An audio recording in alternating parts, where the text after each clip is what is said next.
What up, though, Pride Nation? Welcome back to another Lukegsfieldreview podcast show. And this time, good people, I'm not alone. I decided to talk football. And, I want to make sure that I gave y'all somebody to yell at me, So I got a subscriber who hit me up. He goes by the name of Detroit's own Big Will. Welcome to the show, good brother. What's going on with you? What's going on, man? Long time no talk to. It has been a long time, bro. Like I mean, between the pandemic and life, I think it just got in the way of us being able to do something. So I'm always happy to hear from people who didn't hear about them, man. So all is well with you, I take it? Yes. Everything's moving well. All right, let me acknowledge those who are already here and ready to rock and roll and hear some Detroit Lions football talk. We have ourselves Kyle Webb, Izzy777, Don 19. I'm not the hacker. Rich Law, you can call me Funk. Chris Cashball, hard work and dedication, One Pride. We gonna get right into it. People want to talk about the draft because that's really where we are at. It's the draft, and so starting at the gate, we're gonna do this. We're gonna do this a real smooth way. The first thing is I want to know, who would you take at 7? Who do you think the Lions are going to take at 7? So we know who you want, but who do you think the Lions are going to take, and what do you think they should do? That's how we're going to start it off. Okay, yeah, you're going to start off the gates. Okay. So I want Jamar. I want Chase first. That's what I want. Interesting. Tell me why. Because one, if you're going to franchise Galladay, and you don't know if you're going to keep it for next year, you might as well get another number one, just in case. I mean, but it's been teams that had 2 number 1 or 2 star receivers at one team. Like, look at the Atlanta Falcons. Every year they still draft another big time receiver to go with Julio Jones. So I don't have a problem with that. Okay. So that's just insurance. You want Jamar Chase. Yes. Now the question is who do you think they're gonna take? Okay, so me personally, I do think if I know people are gonna hate that I say this though, Parsons, the linebacker from Penn State. I do think they're gonna take him only because listening to the interviews and everything like that. They said we're moving slow. They want to get more athletic in that linebacker room. They wanted somebody that can attack. As far as if you're good at certain things, that's what they're gonna work on. So that's why if they do go after him, they're going to trying to trade back. Okay. Because I don't think they want to take him at 7. Because they know they can move back and still get him. I believe if he didn't have the issues off the field, they might have to try to take him at 7. But, as of right now, I think that's going to be the move to move back. But I believe if they stay, the receiver that they want is there. So, and what you think they should do is you think they should trade back? Yes, definitely trade back because we only have 6 draft picks and we have a lot of shoes to fill. And we don't really have no cap to really do too much. We already got to pretty much pay a lot for get people to come here. We don't have it. So we really have to build this team through the draft, which is a good thing. Now, One Pride 40 says not Parsons. I mean, so I'm going to ask the question. You're not concerned with the allegations that he's dealing with the legal issues? You ain't worried about that? See, here's the thing. It's been plenty of players that come in the league with issues, have different things that happen to them while they was in college or anything like that. If that's the case, we wouldn't be able to draft anybody if we go by character issues. I mean, it's been plenty of times I done did things that, if people knew I would have character issues. So you can work through that. You can get him around the right people. And they have the perfect coaching staff right now to figure out, is he worth that? You know what I'm saying? They're trying to build up this guy to see if he's got the mental state that he's supposed to. Now you have another linebacker who comes out. What's the other linebacker that used to play with Penn State? He was a beast. He used to play for Penn State. He came to the league for a couple of years. I believe he was like in the top. It's a few of them. Which one you talking about Penn State? Shoot. It's a few of them. Let me see. Where you want me to start at? It was only one freak athlete that came out of Penn State that was a linebacker. One freak? Yeah, he was jumping over the defensive line and offensive line and crazy stuff. I can't remember his name right now. One freak. Lamar, it was the Arrington. I can't think of his name right now. Oh, you talking about LeVar Arrington. There you go. I was trying to get it. Yeah. Now, He came out and said that he done talked to the guy, and he's basically backing him, saying that he grew from that situation. Okay, listen, let me tell you. This is what I think. This is just me. I could be wrong. And it's never not gonna be the first time. This is just what I think. I think that, in my opinion, the Lions should take an offensive tackle at 7. That's just my opinion. Get you an offensive tackle, because the first thing you're gonna need to do is build up your trenches. If you are stuck at 7, what I think they're gonna do is take a wide receiver. I don't know who the receiver gonna be, but if it's between Smith and Chase that make it there, it's one of them two.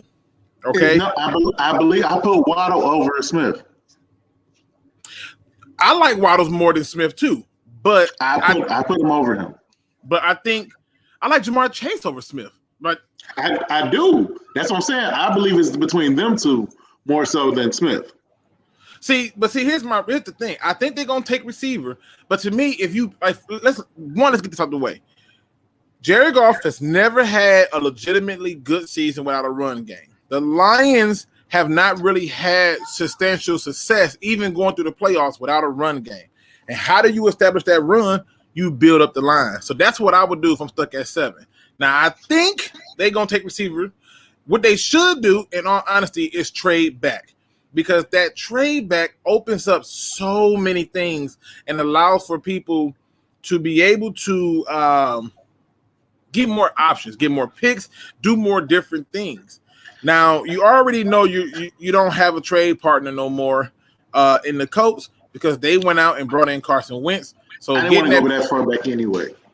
No, I mean, but I'm just saying, my dream, because to me, the idea of a quarterback don't make sense. It just don't make sense. So, you know, which kind of segues into this other part of it. Do you know, what are the chances of the Lions taking a quarterback now at 7? I mean, you think that's still a good possibility? Definitely not. I don't think they're going to take a quarterback, because I believe they do believe in Goff to give him at least this year to see what he can do. They're going to give him this year because next year they have 2 draft picks, and the year after that they have 2. So you have your chance to come back. If he has a bad season, that means you're picking in the top 10 again, and then you can take whatever quarterback you want, and you have ammo to go after somebody. So I don't believe that they're taking a quarterback, not this year. So, but it don't make sense though. Like if you're taking a quarterback, right? Yeah. Like just walk with me for a minute. If you're taking a quarterback, what's the point of you bringing in Goff? Like Goff is like if you're just going to say Goff is a bridge quarterback, then anybody can be a bridge quarterback. Goff was not brought here as a bridge quarterback. They had other options for quarterbacks allegedly. You could have got a Teddy Bridgewater in a trade and still got the 8th overall pick this year allegedly. But to take a quarterback now, when you got this many gaps on this team, when you got your new defensive coordinator saying we're going to build a scheme around the players, not make it scheme first, player second, that tells me that there's a lot of people that's in there that should not be on this team. What are you thinking? Definitely, I do believe that too. But here's the thing: I want to put this on record right now. Everybody that's a big either Stafford hater or hated anything about Stafford, understand that Goff is going to make the Lions do different by the quarterback, because he needs to have things around him. Stafford was such a strong thrower. They wanted to play to his strength, which is throwing. So they tried to act like they wanted to focus on the running game, but as soon as the running game went kind of south, they just started throwing. So they never really put an emphasis on running the ball or forcing to run the ball because they knew they had Stafford to throw the ball. With Goff, they're definitely going to run the ball. They're going to learn how to run the ball. They're going to be more of a team. This is going to be a team now. It's not going to be a Stafford's throwing this, that, and the other. Goff is brought here to be a game manager. And that's what he's going to do. He's going to manage the game. And that's what he should do. And that's what we want him to do. Every great quarterback, not every great quarterback, but most of them has been game managers. But people don't understand what a game manager is. Game manager, all he does is put the people in a position to do what they have to do. And they give them all the praise for that. But all they're doing is giving it to a guy on a slant, and he's doing the rest. But the quarterback get all the yards. You know what's funny, though, right? You know what's really funny about that, though? Because the number one game manager is the one that everybody calls the GOAT. I know, exactly. Ain't that some food for thought? Exactly. Tom Brady got his records, but Drew Brees is ahead of him in yards and a host of other stats, and a lot of other quarterbacks are as well. I'm just saying that I think you are hitting on something that makes so much sense. Like, for me, the idea that they're going to change what they do, because if you go through and you look at the history, you had Barry, you ran the ball first, and you ran it a lot, and you should have did, right? Barry left. Then you went to the quarterback, right? The quarterbacks, the quarterbacks wasn't getting it done. You tried to keep running with other running backs, it wasn't getting it done. And then all of a sudden you get Calvin Johnson. Now you want to throw the ball a whole lot, right? Mm-hmm. Yeah. And now you're throwing the ball a whole lot. Then you turn around from throwing the ball a whole lot because now you got Stafford, right? Yep. So now it's like, forget the run game, throw the ball some more. And if you ask me, the reality is he needs to be a game manager. Keep it balanced. Yep. Don't put too much on. That's all Russell Wilson was asked to do. That's all Tom Brady was asked to do. Joe Montana was asked to do the same thing. But people don't see that, and it's a shame. Let me ask you this, though. Go ahead. Because obviously one of the biggest talks was about I saw this the other day. And it was funny to me. Somebody posted on there to me about Andre Cisco. And they said to me that if you're telling me Andre Cisco should be drafted, I wouldn't take him. And I said, well, if he had not got hurt, he would still be considered a first-round talent. But he got hurt. And they go, yeah, but all he is a ball hawk. And I went, isn't that all that you want? What are your thoughts? What are your thoughts on Andre Cisco? See, the thing is, ball hawks are quarterback's worst nightmare. You know what I'm saying? If you think about any quarterback that's talk about a safety or anything else like that, it's always a ball hawk and safety. They know if they make one mistake, it's gone. You know what I'm saying? You go to sleep thinking like, oh man, okay, I gotta walk this guy off. I gotta look this way to make him do this, and you got the quarterback doing extra things because he know if he tilt his hand any type of way, you own it. True. That's what you want. And what it does is this, right? When talking about just ball hawks, right? Like a lot of times, like people don't realize, you go through the history of cornerbacks or safeties and stuff. Most of the safety that scared people were either one or two things. They were people who can pick that thing out of the air at a moment's notice, or the ones who were in your life with the hardest hit that you ever had. And the NFL is going away from that. Right. So because they protecting the receivers. So wouldn't you want the guy who want the ball? Like I did a film study and I showed him running through his own player. Which I see a question from Lucky who says, should the Lions draft Andre Cisco in the second round if he's still there? There's a lot of teams that need safety this year. So if he's still there, they should take him in the second round, right? But what do you think? I think that's going to be the going round for safeties anyway. Usually safeties last to the second. That's when they start getting took off the board. Every once in a blue moon, you might get a safety took in the later rounds. I mean, in a late first round, but you really don't get them high in first round. So I think he should be there. But the thing is, it's all going to depend on this first round draft pick. If you go like it's a couple of offense. I mean, we was talking about tackles earlier, right? Right. You were saying you would draft a tackle. Now the issue is that the deepest spot on our team is the offensive line. Now you spent a lot of money with Big V, Right. and the problem with the old regime, I'm not going to mention their names, but the old regime is they switched out players every other play or something. You can't play on offensive line and get used to playing a certain position when you're constantly getting moved. And True. you're learning how to play guard, tackle. Like, you can't even get settled in what you're doing. And then you come off an injury, then they put you at guard. Then they move you to tackle. You can't and then your foot was hurt. So we really don't even know what we have with him, and we don't know what these coaches can bring out of him. So yeah, but I think my reason for wanting to tackle is because I want him slid to the guard. True that, but we also drafted 2 guards last year, right? And one of them played 2 games in Steinberg or Stanberg, whatever you pronounce his name. And the other one played all 16. But the issue is I want the most comprehensive line possible. So let's say, for example, and we know injuries is a thing. This is a year where you can get some killer offensive linemen. Everybody talked about the different offensive linemen, but the Buccaneers tackle that they took, Worth, him, he balled. Yeah, you did. And so I'm just saying, it's one of the things that you got to look at. Now, Izzy, and let me put this out there. As we're talking, people, obviously y'all got questions, put them in there. I'm going to try to hit on them, as many of them as possible. Izzy says, what do you think about the rumors of the Lions picking up Matt Milano? That's the linebacker from Buffalo, right? From Buffalo, yeah. Mm-hmm. Yep. Go ahead. My view is this. If you are adding him, if you delusional Lion fan says Logan played 2 games.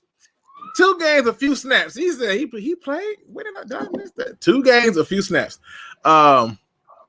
Here's my attitude on basically on this idea of them picking them up.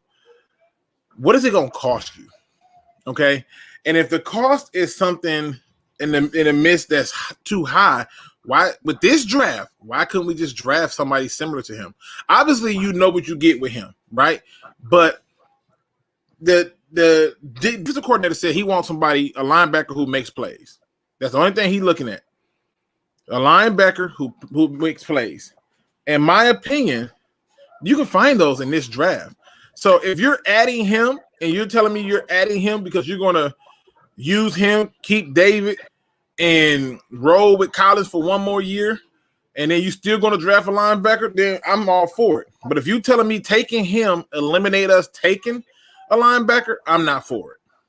I'm not for it. What you think, Big Will? So I look at it like this: you're either going to sign him, or you're going to sign Davis. One or the other, because we're still strapped at the cap, and he's going to want money, and we might be able to get off a little bit better with Davis, but Alcora comes before him.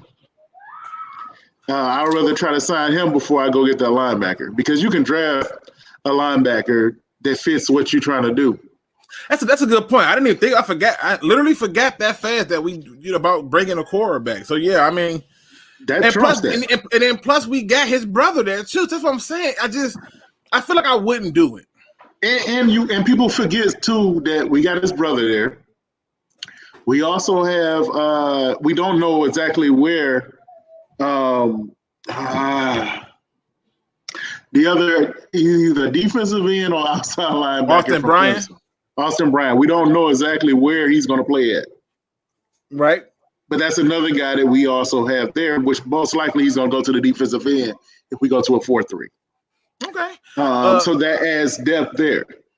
But like I said, we have his brother here. I still like the linebacker from Wayne State. Pittman? Pittman. Anthony Pittman. I don't think he make the team this year.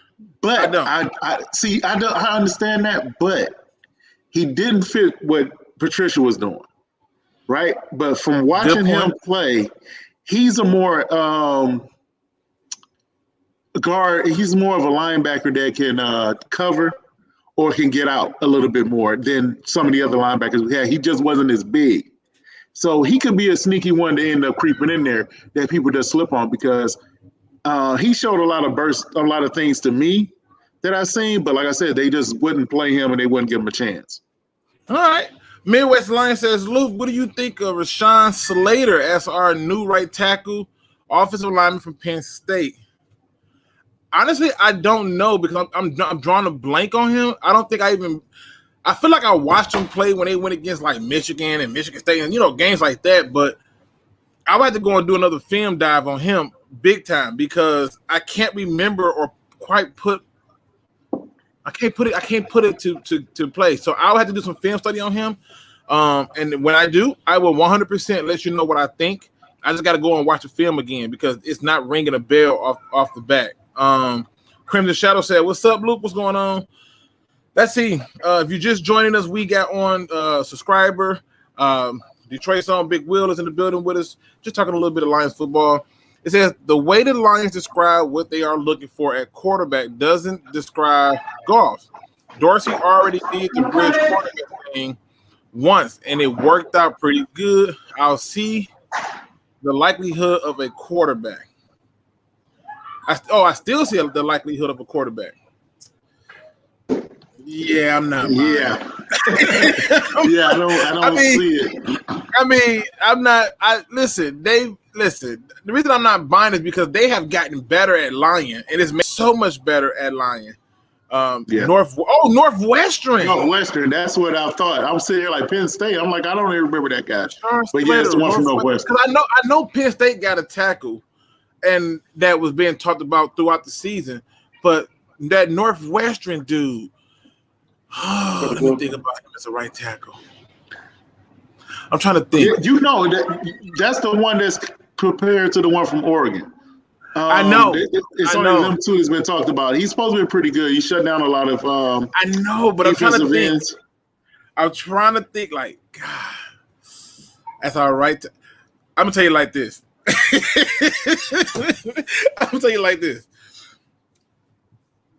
See, I had to watch his film because I had a few people saying me like, "Oh, I need to do film study on him." I'm like, okay, I'm on it. I wouldn't be mad. I wouldn't be mad at all. That's a lot of money into that right tackle spot. I'm just saying, it's a lot of money into that right tackle spot right now. Yeah, but you're gonna move Big V over to guard. I don't think Big V gonna get moved over to guard. So you think they just gonna ride out and get their guard in another round? I think they're gonna get a tackle in another round because I do believe they're going to they have multiple guards that they can go through. We have the one they drafted last year. We still have the one from Ben Swab, something like that. That they picked up a couple years from Wisconsin. Was it Wisconsin? He's gonna be gone, man. But see, the thing is, you gotta understand, a lot of people that will be gone and everything else is because of the old regime. We don't know what these people gonna come up with now. You know what I'm saying? So it's a lot of players that might been on the out that we think they're on the out, but these coaches might not think that way. You know what I'm saying? For him to say that this is our deepest area right now, I don't think this is a pressing issue for him, is that offensive line, because I think he believes he has more there than what people think. And so the thing is, the pressing issues is the defense, which he said it was. Okay, so, and like I said, the first pick, so the first pick might be an offensive player, which will be a receiver or anything like that. But other than that, if they trade back, they're trying to go defense. And this defense in this draft is not as strong as past drafts, to me, as far as what we need. Right, which is one of the reasons why I keep saying that there is no defensive player that I think is worthy of a top 7 pick. No, that's why I said trade back. To me, it doesn't sit. Now, Mr. Marcus says, "What up, though?" Question. I thought all quarterbacks was game managers. I said, no. My stance has always been all quarterbacks should be game managers. Most quarterbacks who perform well are usually system quarterbacks. They are in systems that make sense. To show you it, you remember when Jim Harbaugh first went to Michigan, and all the talks were basically that he's a quarterback whisperer. He made Andrew Luck. Well, they don't have how many damn quarterbacks at Michigan, and he ain't made one. So it's just showing you where they at in terms of it. Agreed. If Vitae better take a pay cut if he moving to guard. I don't think he takes a pay cut. I just don't see him moving into guard. But that's just me. You know what I'm saying? So I think that what they was doing last year was a bunch of craziness, moving them people in and out, and people don't even know what position they're running no more. Only people who stay at their spot made the Pro Bowl. Everybody got flipped out. Nobody knew what they was doing. That's a good point. 2 of them made the Pro Bowl. So, so they just was doing a bunch of craziness, and I think that none of the players can play up to their potential. And the thing about the game manager thing, think about Peyton Manning in his earlier years and then the years he won a Super Bowl. He became a game manager when he won. He wasn't the throwing 400 yards and throwing everywhere and doing all this when he won the championships. Every time he won a championship, he was a game manager. He sat back and the defense took control, and he just maintained just enough on offense to make it happen. I mean, listen, it's one of the things you look at. In the mix says, "Yo, my God, what up, though?" He says, "Can we get a steal in the first round top 10? We can if you get the pick right." See, I'm a big believer in this. I don't care where you draft a player. I don't. You got to get it right. For every Peyton Manning, there's a Jamarcus Russell and Ryan Leaf. Mm-hmm. Or yes. you can end up with the gallery of mediocrity with an Alex Smith, right? Yeah. So, and if you go out and you get the pick wrong, I don't care, because at that point it don't make no sense. Yeah, right? Also look at like everybody's talking about the Washington. Not the Washington football team. You go out and you get Sweat, and you have to come out another next year or the year after to go get you know what I'm saying? Like, because he wasn't what you thought he was. Bruh, the worst part is this. The worst part is somebody's going to argue with you and say, "No, that's not why they added more D linemen." Bruh. Yes. You don't take nobody that high, and then turn around and do it again and keep doing it because no, bro. Yeah. That was like when people was telling me like, "Oh, see, Tavon Wilson good," but I said, "But they took all them goddamn safeties." Yeah, definitely. But he's so good. Like, they wasn't drafting a bunch of safeties when Ed Reed and Troy Polamalu was playing. They wasn't doing that when they had when you have like a good cornerback. They're not just going out drafting guys like, "Yo, let's move him here." But yeah, you're right. I took a lot of heat for that Montez Sweat because I said, "Hey, he got one pass rush." Remember, I took some heat for that. I said he got one pass rush move. Yeah. Down 19 says, "Look, Luke, shouldn't we focus on building the D line?" I think our focus should be on reestablishing our foundation, right? And who in this draft is worth shoot? And a D line, you got to go back to about the 20s to get a defensive lineman for me. I mean, I'm just saying. It's one of the things that I look at, and like I said, to me, you want to build a foundation. The foundation of any team, and I'll challenge anybody to this. If you go through and you look at the teams who are really good, their foundation starts from the middle on up. So it's usually the center to the quarterback to the running back on up.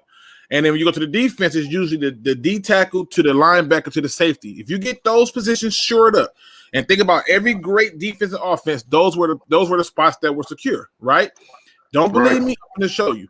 Go to the most infamous defense of all time, the 2000 Ravens, right? Everybody know about them. They had big Tony Saragusa at D tackle, taking up everybody's life and space. Ray Lewis at middle linebacker, and every other damn cheat code safety, i.e. Ed Reed and a host of other people back there playing safety. And so this is how you do it. When you go to some of the top offenses that have been in the league, and you look at some of the top offenses, they've had good – even the Ben Roethlisberger year, I think they went to the Super Bowl. They had Marquise Pouncey. They had a Ben Roethlisberger because he basically could turn around and hand the ball off to Willie Parker or Jerome Bettis.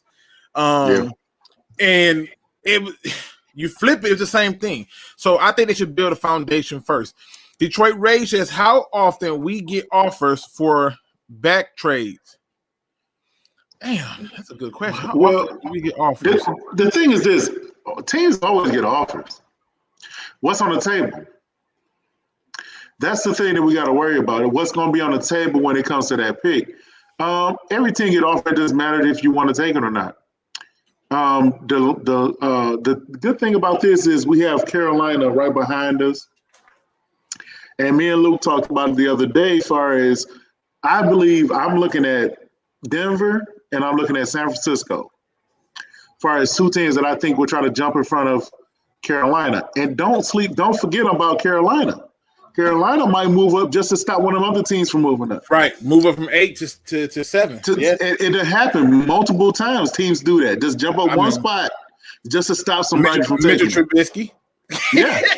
So, you know what I'm saying? So I can't put out none of that. The thing is, by so many teams being quarterback needy, it's more of a chance that it'll happen. If any of them top quarterbacks fall, it could be a free fall for that pick. Right.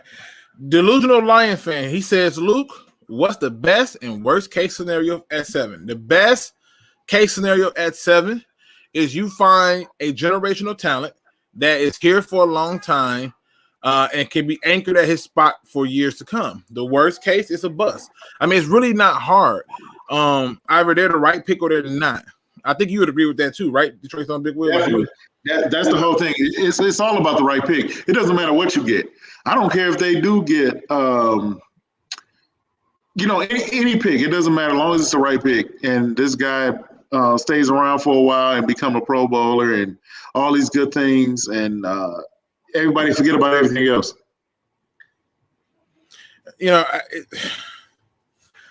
Now, Detroit Rage is basically saying that he don't know why we would entertain speeches of trading back. Like, yo, to who? Don't nobody mess with us like that. I know that was the old times though.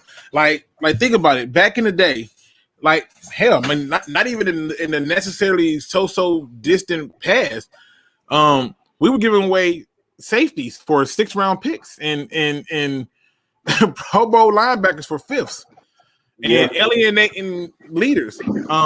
So I think some things has changed Detroit Rage, and I think that we are being in a better position. But you could be right, and I'm not knocking you. I don't think you're far off at all. But I think this too also, that because we have a coaching staff that have so many relationships around the league, I think there's going to be a big difference with us communicating with other teams than what we used to deal with. True. And Looney Tunes said the first pick would tell if they decided if they wanted to build around Goff, in my opinion. I don't think it's necessarily – I think what you're saying is true, right? But I don't think that necessarily is tailored to Goff. It tells me, are they building a foundation?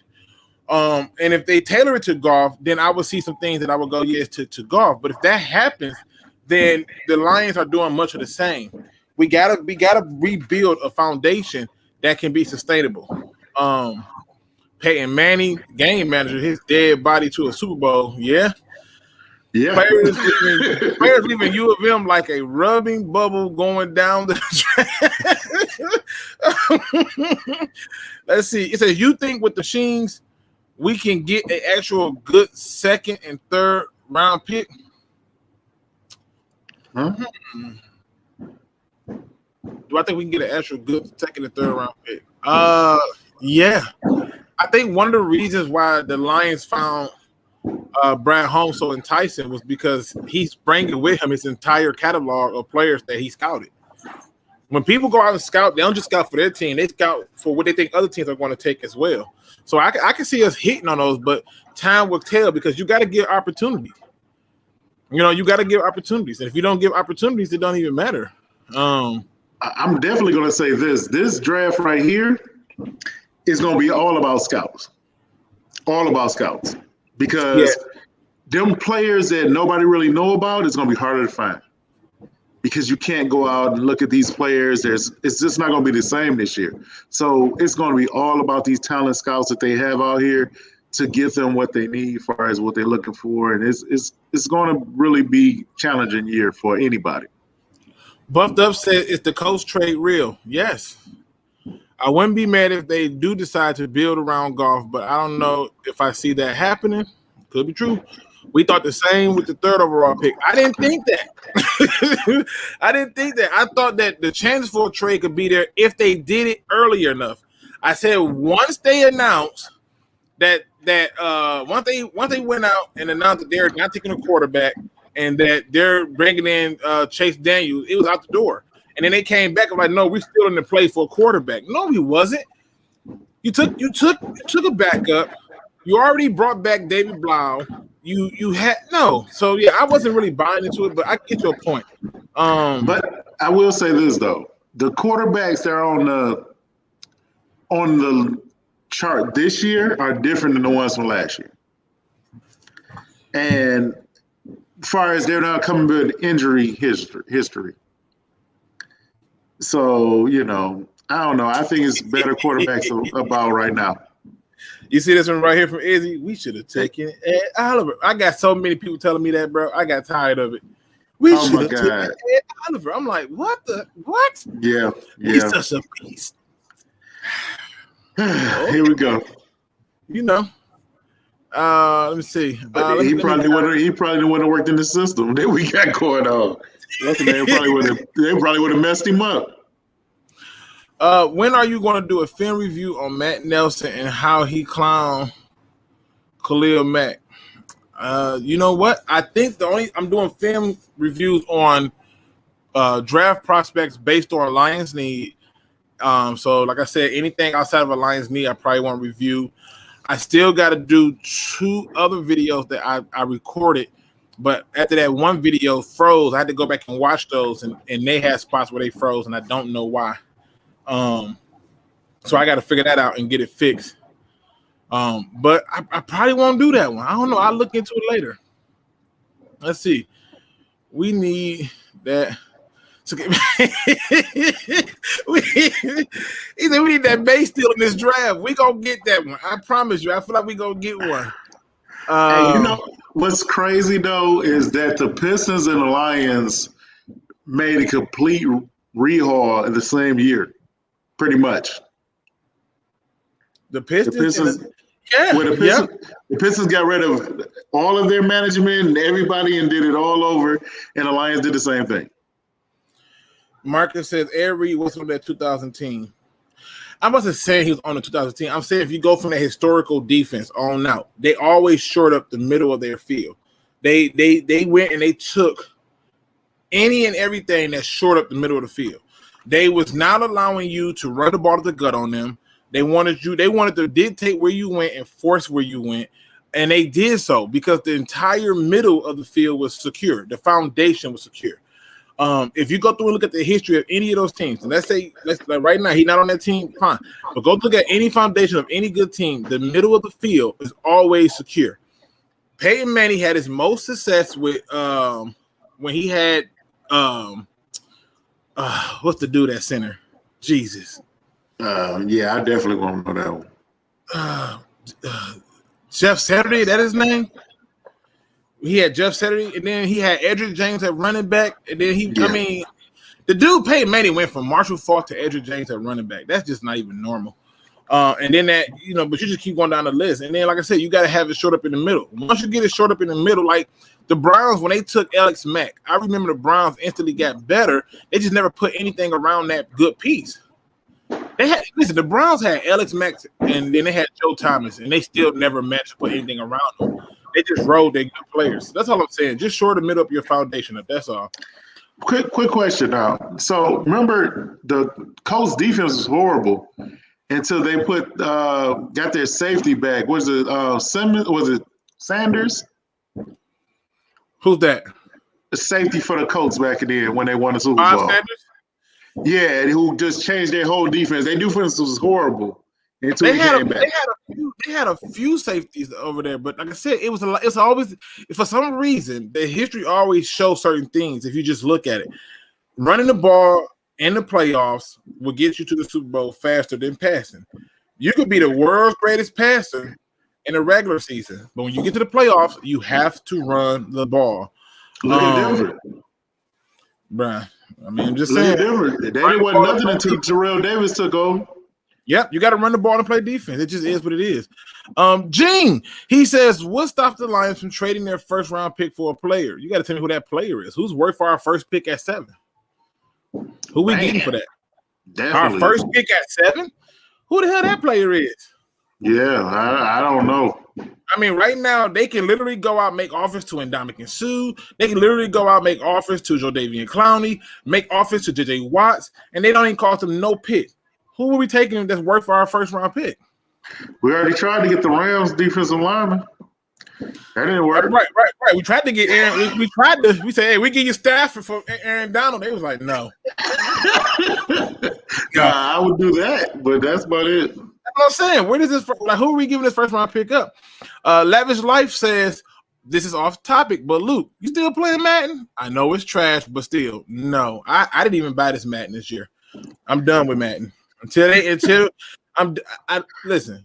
You know why certain fast food restaurants be having good food? Like, you ever notice that every time McDonald's make a change to their menu, Burger King do, Wendy do, or every time Popeyes. Think about this. Think about how creative this is. Popeyes makes a damn chicken sandwich. It ain't nothing special. We've been doing this for years. Just a damn fried chicken sandwich. Do 2 pickles and they fake special sauce, which ain't nothing but mayonnaise and hot sauce on it, right? Stay with me. Yeah. Now you got everybody and their mama making a sandwich similar. And you know why that is? Because there's competition. When you look at Madden, there's no competition. And with no competition, there's no need to improve the game. And with no need to improve the game, then you're just stuck with a carbon copy of the same thing. So no, Madden won't get my money until they do something new and innovative that I have not seen in a long time. I heard they was bringing the college football back out. They are bringing it back out. It's the same people who made Madden, and I'm not buying that BS neither. They're not for the pump fake me. Not gonna get me like that. Detroit Ray says the best question here being, why is it that no one speaks on Goff or sold on him to lead us in the season? Because this is the Lions fan base, bro. Like, he would be the 18th. Let me see, 19th quarterback. He would be the 19th quarterback that fans just don't believe in. Go through the history of the Lions. Start all the way back from like 88 to on, work your way on up. The Lions fan base blame the 2 worst positions you can play in Detroit sports is goalie on the Red Wings and quarterback for the Lions. Red Wings goalie can give up no damn scores. And the game get tied 0-0. And they will say he got to go. Well, I will definitely say this. If they do give him a receiver that can go across the middle and do slant routes and everything like that, which what they have right now with the running back and everything, Goff is actually going to surprise a lot of people. And that's the problem with our fan base. We just automatically feel like, it's why do we get this guy? He's horrible, this, that, and the other.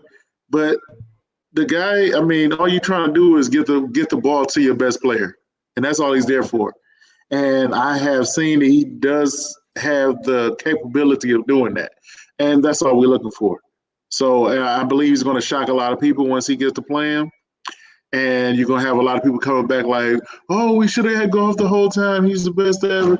I can see it happening after the 2 weeks. I agree. One Pride 40 says, so what free agents are we picking up? I got a whole separate show for that. Stay tuned. Looney, the only pick at 7 that would make me think they are building around Goff is wide receiver. Okay. Skino Bino says, yo, how I get in here? The fuck? I don't know. but if you ever want to get on the show, just hit me up. I'll find a way to get you on. I really would. Let me see. He said, dog, Luke just started talking on my phone, bro. Hey, it was meant for you. It was destiny. What up, dog? He said he just started talking on the phone. Let me see. Oh my God. Look, Shay came in here. I remember Greedy with, I don't even listen. It's some people who spend so much time trying to tell me how wrong I be. Yeah. And I sit back and laugh because they you can hear a mouse piss on cotton when I'm right. I go by film. If you're doing this, you cannot be 100% right. There's no way possible. You cannot be 100% right. Do I really believe 100% that the Lions were going to take Isaiah Simmons? Yes.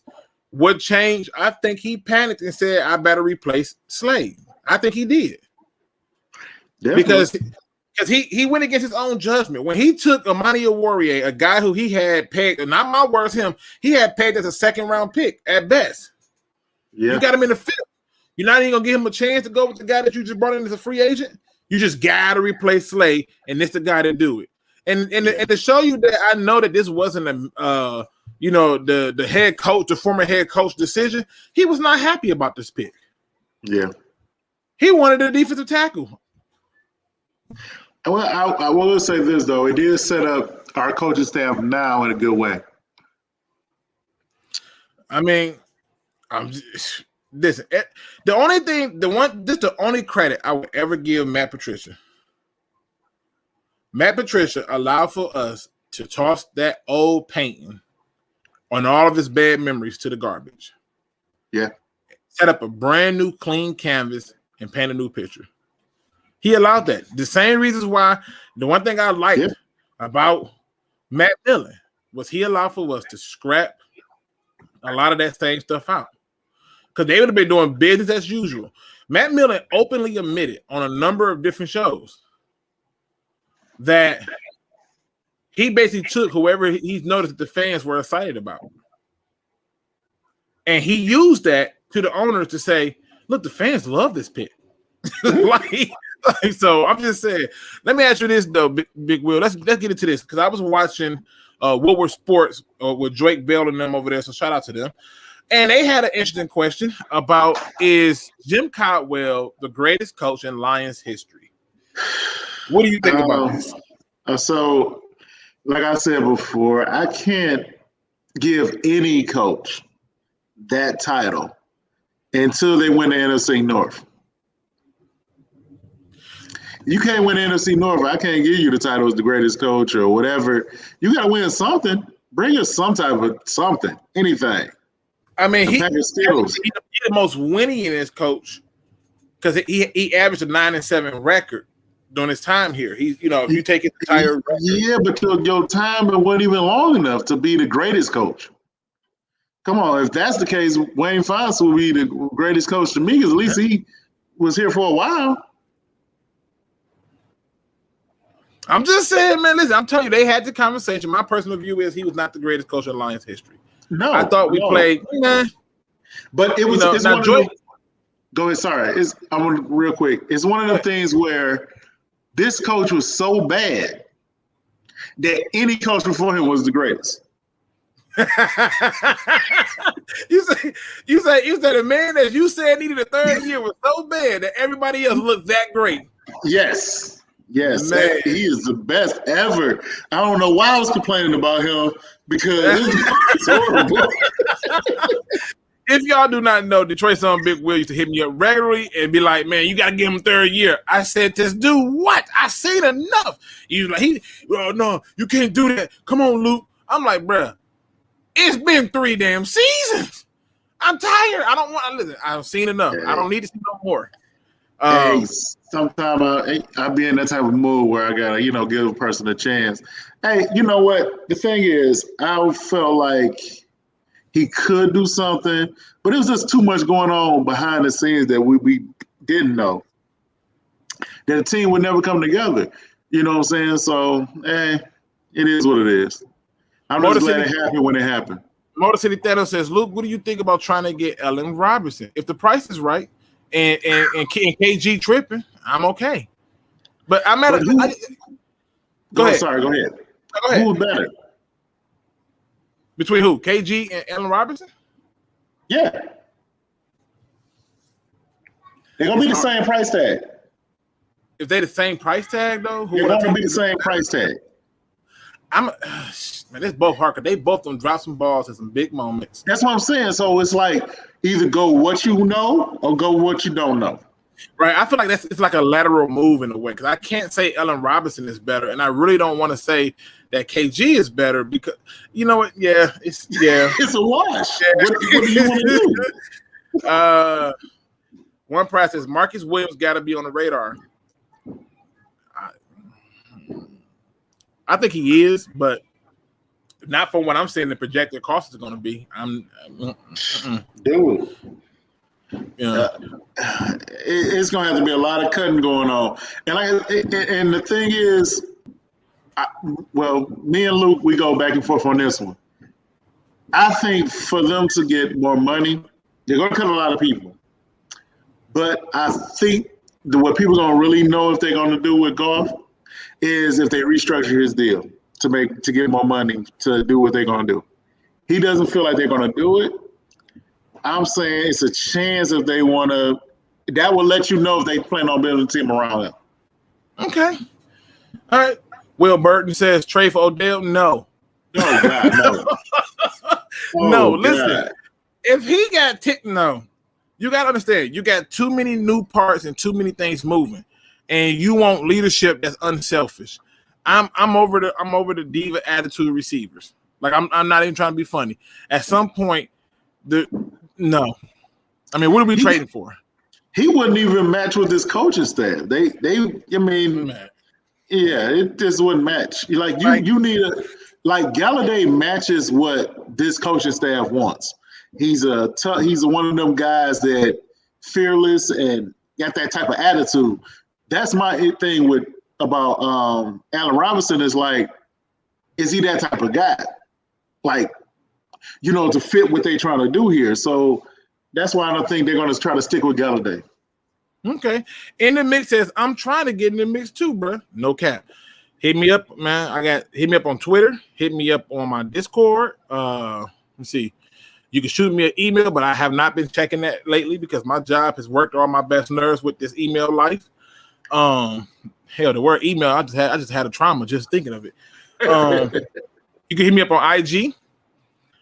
Hit me up and let me know you want to be on the show. I will get you on. It just be me and you. We talk some sports and get her done. Let me see.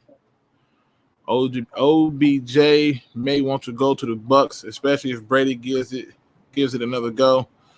Everybody want to go to the Bucks. This is what they do. Caldwell was Marvin Lewis 2.0. Prove me wrong. Okay, I'm gonna say this. Marvin Lewis was not a bad coach.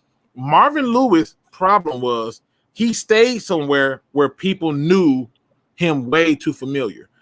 Yeah. If you go through and you look at Andy Reid was succeeding in the NFC, right? He never really had problems. But Andy Reid was smart enough to leave the NFC and go to the AFC because the NFC figured out him to a T. They saw him often, and they understood what he was doing. The same thing with Rex Ryan. If Rex Ryan had went to the NFC, he would have did so much better, even made it to a Super Bowl. Why? Because he was too hell-bent on beating the Patriots.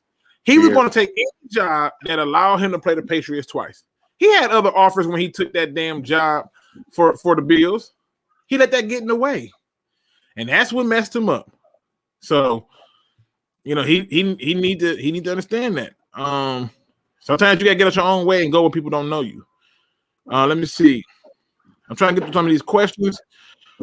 My man JGB in the building. He says, Luke, I'm asking Jim this earlier. If Kyle Pitt falls to 7, do you draft another tight end? He's going to fall to 7. Oh my God. And I don't see him as just a tight end. I didn't see Claypool as just a tight end, right? But the question becomes, how are you going to utilize him? That's the problem. How are you going to utilize him? Is he better served as a tight end? Probably so. But if you're not going to utilize him the proper way, it don't matter. Now, if you're telling me he's going to end up being something that's unheard of, like an Antonio Gates, you absolutely take him. Well, Luke, why would you say that? And you know you want an offensive tackle. Well, it don't hurt to have two killer tight ends or a guy who could play outside. So, just saying. Yeah, I don't see it happening. I don't see it happening. Yeah. But I'm just saying, I'm not gonna kill them if they do. We got options now, people. I'm not gonna kill them if they do. Buddy Parker is the best coach in Lions history who won us 2 championships. I don't really count that because that was like what 1950s. Hey, wait a minute, dog. It's championships, dog. It's championships. I don't want to. Was that the NFL? 7 won the NFL. Super Bowl didn't start till 67. I'm just saying, we said the best coach in Lions history. We didn't say NFL. We said Lions.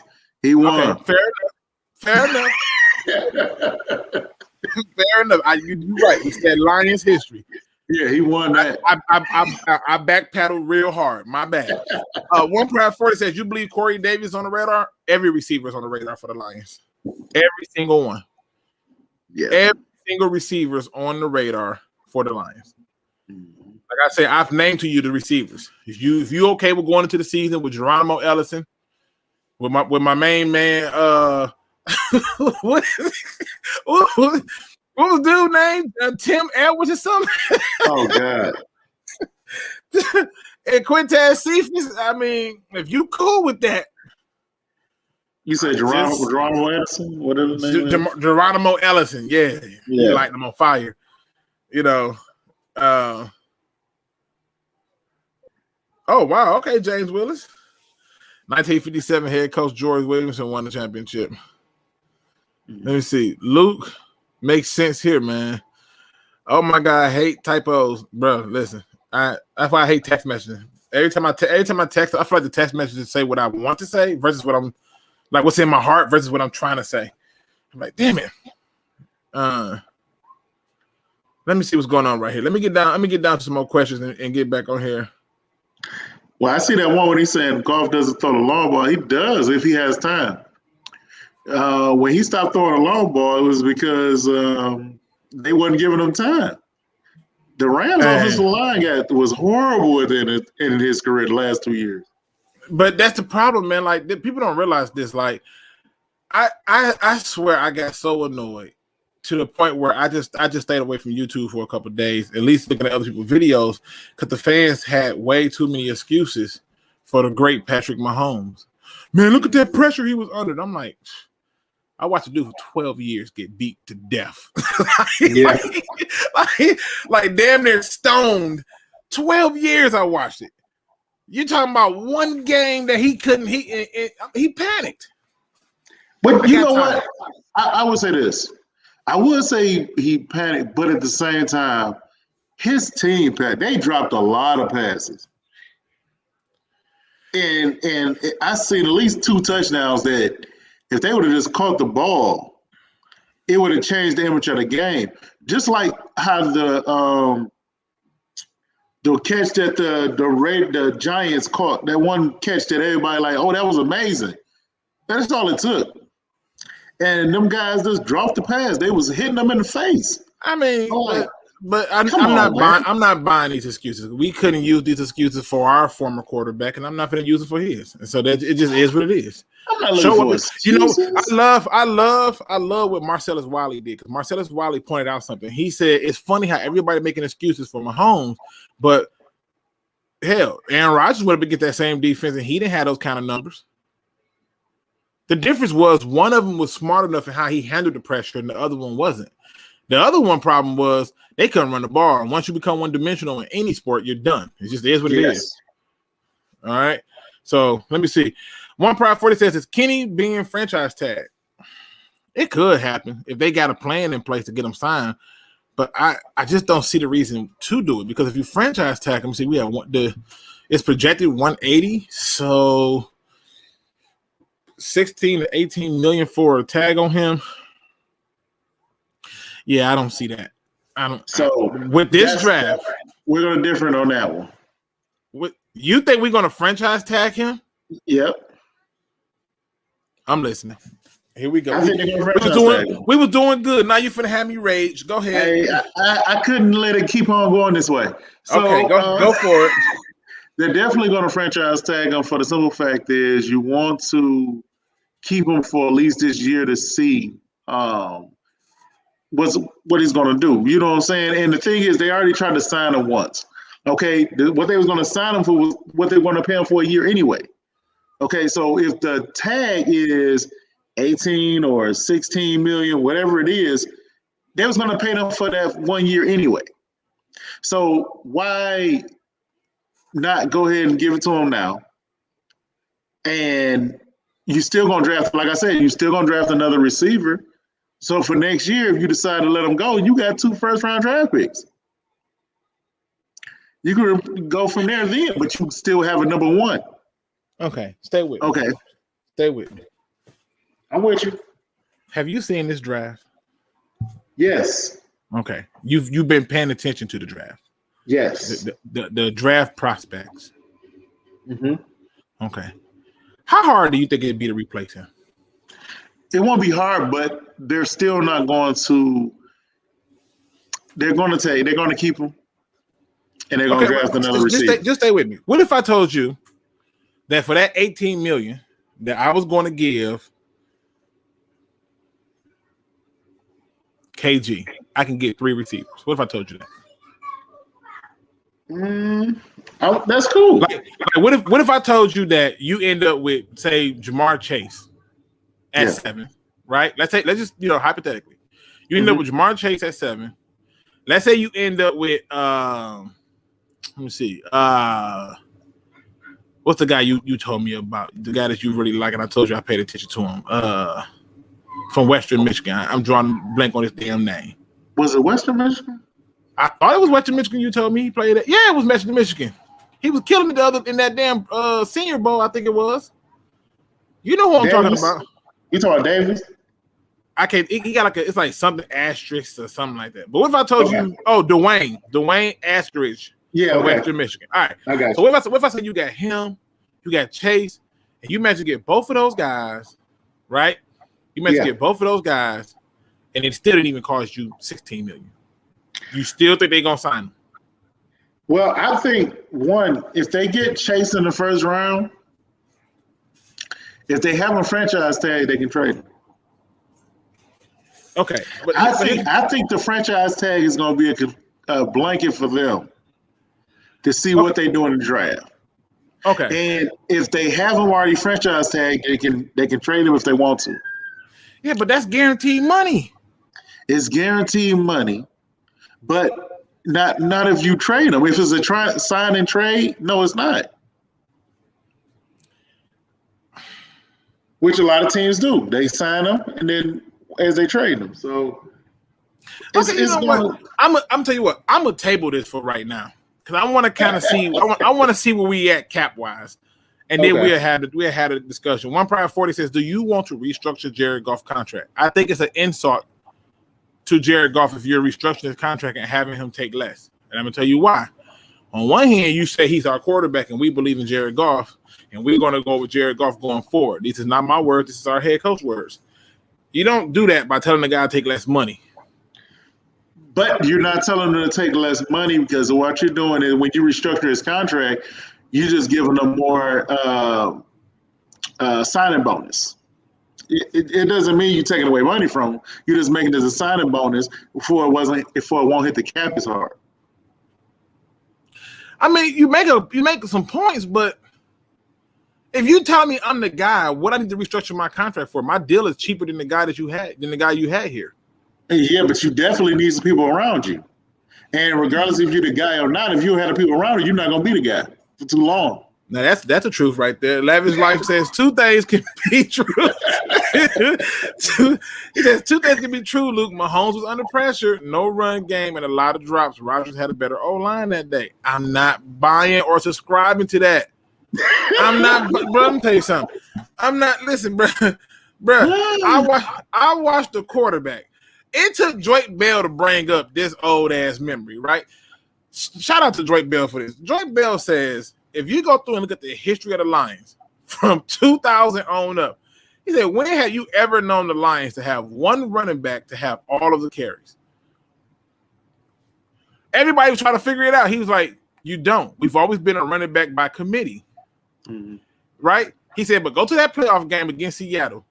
He said the only person who touched the ball in that game as a running back was, God, what is his damn name? Oh my God.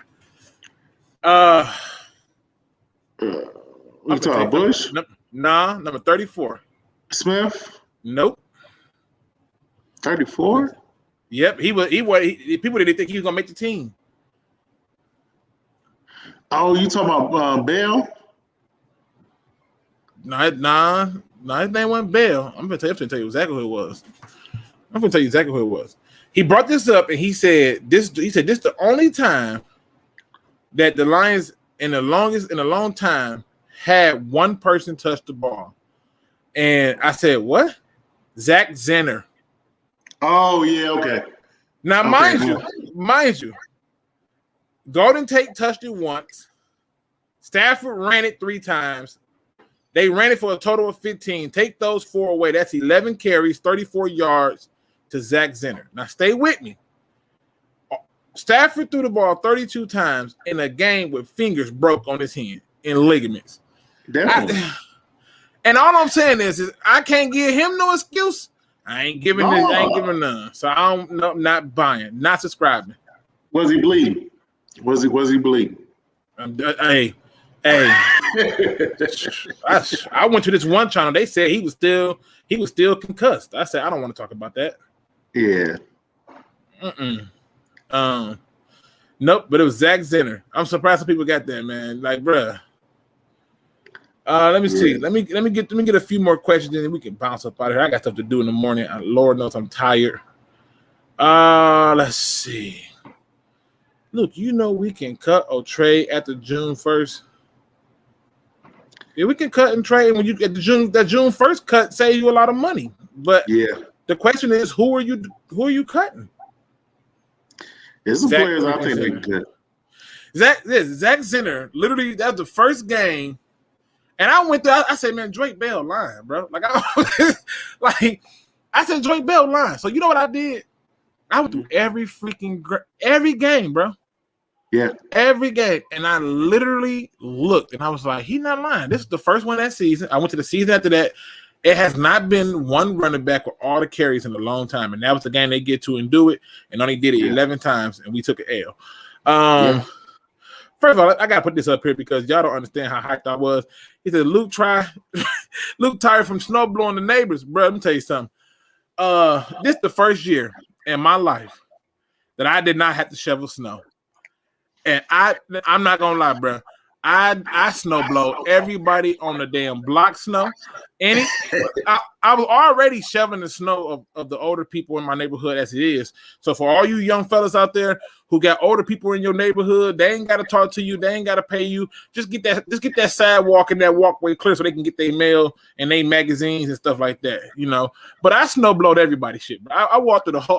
I'm just snow blowing. I snow blowed so much that I had to not. I filled up the thing like 3 times, bro. I ran through the gas 3 times, then snow blowed some more. My girl told me to come in. She told me to come inside like I was a little kid. Come inside now. Damn it, that's enough. I'm like, I'm doing the whole street. The whole street getting snow blowed. I'm moving next to you next year. Hey, bro, you move over here. Watch this, bro. I probably did about 6 houses, and it took me like 30 minutes. I mean, sidewalks, walkways, and about 30 minutes. Okay. I was so happy, bro. Word of advice: if you buy a snowblower, get one that actually rolls for you. If you get that one, you got to push yourself. You're gonna be a while. But I just had to put that out there. Yes, he said they calling me Luke Frost. Yes, bro. Yes. But let me go ahead and get ready to wrap this up.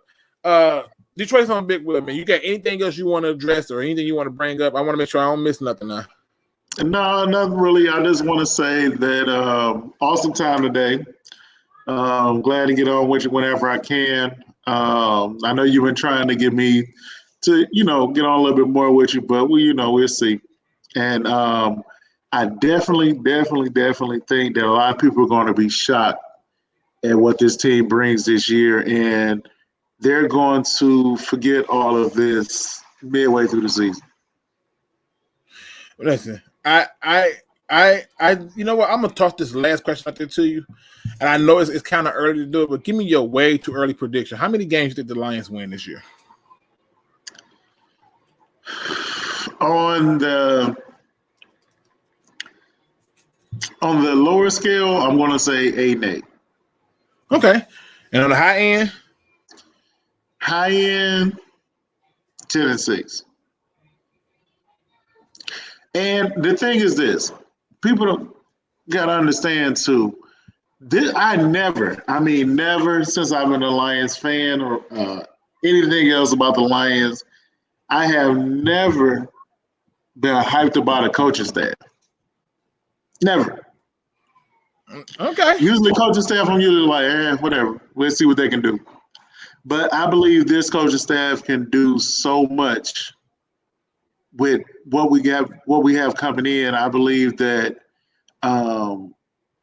we can really do some things that people just don't see. I'll tell you this: what I think. Just looking at the opponents that the Lions are going to play next year.